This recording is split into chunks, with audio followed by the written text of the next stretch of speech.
ይሄ ቦታ 120 ዓመት ያስቆጠረ ታሪካዊና የቅርስ ቦታ ነው። መንግስት ለኔ በግሌ በስሜም ቢሰጠኝ የኔን የሰጠኝን ነው ለጣይቱ ማዕከል አድርጌ መስራት የፈለኩት። የመንግስት ተቋማት፣ ግለሰቦች፣ የንግድ ድርጅቶች፣ ኢትዮጵያዊ የሆኑም ኢትዮጵያዊ ያልሆኑም ሰዎች ናቸው ይሄንን ቤት ገንዘብ አዋጥተው የሰሩት። ምንም አይነት የፋይናንሻል አቅም ይዣል መጣው ማገሬ ስገባ በልመና በአስተዋጽኦ የተሰራ ቤት ነው ለማለት ነው። አሜሪካን ሀገር ሆኖ ይሄን የመስኮት ይሁን ይሄ የበር ይሁን ይያሉ የላኩትን ኢትዮጵያውያኖች ኢትዮጵያዊም ያልሆኑ ግለሰቦች ናቸው ይሄን ቤት የሰሩትና እነሱንም እንዲሁ ላመሰግን ፈልጋለሁ። እንግዲህ ቅዳሜ ለምረቃው በዓል እየተዘጋጀን ነው።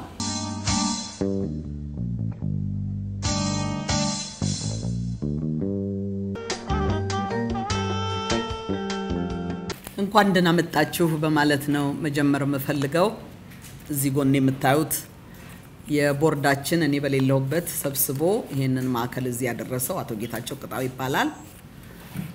እንደምታውቁት ደግሞ እኔ ዓለምፀሐይ ወዳጆ ባላለው እንኳን ጥሪያችንን አክብራችሁ በድጋሚ እዚህ ተገኛችሁ ላለው ዛሬ እንግዲህ ከጋዜጠኞች ጋራ በዚህ መልኩ ስገናኝ ሶስተኛ ጊዜ ነው። መጀመሪያ ማዕከሉን እንደተረከብን ታስታውሱ ከሆነ አንዳንዶቻችሁ በቴጌ ሆቴል መረከቤንና ስራ ልንጀምር መሆኑን አሳውቂያችሁ አደራም ሰጥቻችሁ ነበር። የተለያየ ነው አደራዬ ምን ነበር? ይህ ቤት ይህ ግቢ የኔ ወይም የተወሰኑ ሰዎች ሳይሆን የመላው የሚዲያና የጥበብ አደራና ስራ ነው ብዬ እየተከታተላችሁ ችግሩን አብራችሁ እንድትሳተፉ ውጤቱን እንድትዘግቡ ባደራ ነበር። የተለያየ ነው ከሚዲያ ሰዎች ጋር ያደረጓሉ ያላደረጉም አሉ። ለመወቃቀስ ሳይሆን ማዕከል ላይ ደግሞ እኔ በሌለውበት አሜሪካን ሀገር የስራው ሂደት ምን ይመስላል የሚለውን አቶ ጌታቸው ቅጣውና የተወሰኑ የቦርድ አባላት እንደገና አንድ ጋዜጣዊ መግለጫ ሰጥተው ነበር። ምን ሂደት ላይ ነው የሚለውን ማለት ነው። ዛሬ ደግሞ መጠናቀቁን ለማብሰር ቀጥለን ደግሞ ለህዝብ ምን ልንሰራበት ነው ምንድነው የሚደረገው የሚለውን ነገር ለማስተዋወቅ ቅዳሜ ሚያዝያ 18 የምረቃው በዓል ከመካሄዱ በፊት እናንተን ባለሙያዎቹን ጠርተን እንድታቁት ለማድረግ ያዘጋጀነው ዝግጅት ነው። ቀደም ሲል እዛም ክፍል አስረድቻለሁ። ይሄ ቦታ 120 ዓመት ያስቆጠረ ታሪካዊና የቅርስ ቦታ ነው። መንግስት ለኔ በግሌ በስሜም ቢሰጠኝ የኔን የሰጠኝን ነው ለጣይቱ ማዕከል አድርጌ መስራት የፈለኩት።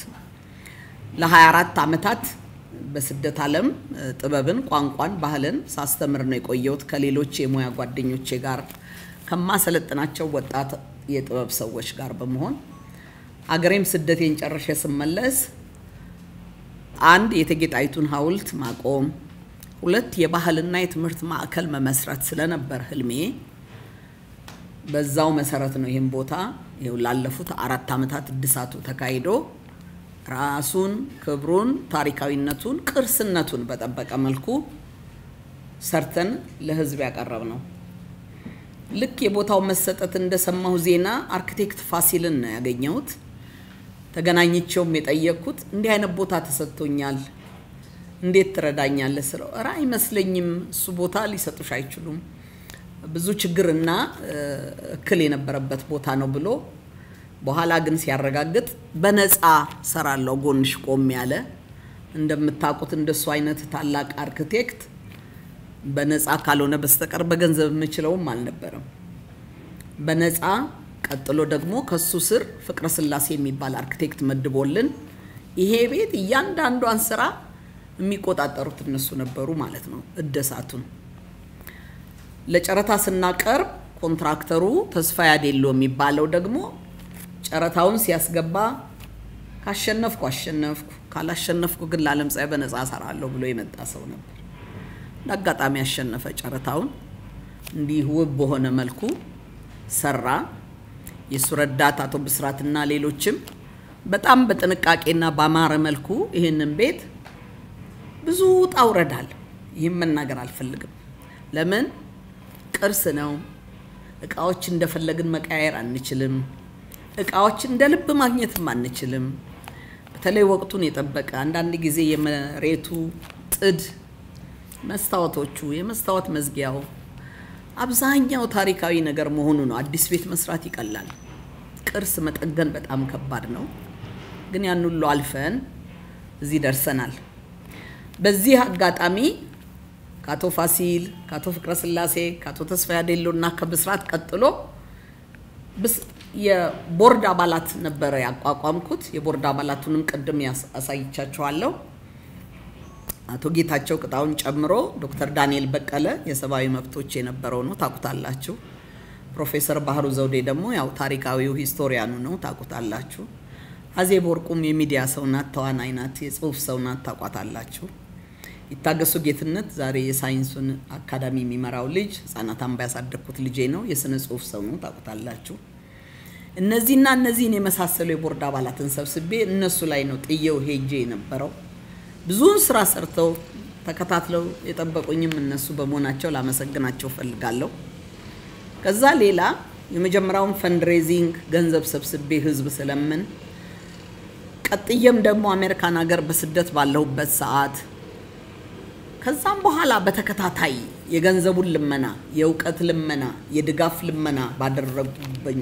በጠየቅኩኝ ሰዓት ያንን ላደረጉልኝ በሙሉ መንግስት የመንግስት ተቋማት ግለሰቦች የንግድ ድርጅቶች ኢትዮጵያዊ የሆኑም ኢትዮጵያዊ ያልሆኑም ሰዎች ናቸው ይሄንን ቤት ገንዘብ አዋጥተው የሰሩት ምንም አይነት የፋይናንሻል አቅም ይዤ አልመጣሁም ሀገሬ ስገባ በልመና በአስተዋጽኦ የተሰራ ቤት ነው ለማለት ነው በፈንድሬዚንግ ባረኩበትም ሰዓት ደግሞ በጋዜጠኝነት በትወና በስነ ጽሁፍ ይሰሩ የነበሩ ወጣት ኃይሎች ከ22 የሚበልጡ ኮሚቴ ፎርም አድርገው እያንዳንዱ ስራ እየተከፋፈልን የምንሰራው ከነሱ ጋር ነበር ዛሬም አሉ እስከምረቃው ቀጥለዋል እነሱንም እንደዚሁ ከልብ ላመሰግን ፈልጋለሁ በተረፈ እንደው ሳይነሳ እንዳይቀርም ፈልገው ከመንግስት የተሰጠንን ከግል ድርጅት የተሰጠንን ከግለሰቦች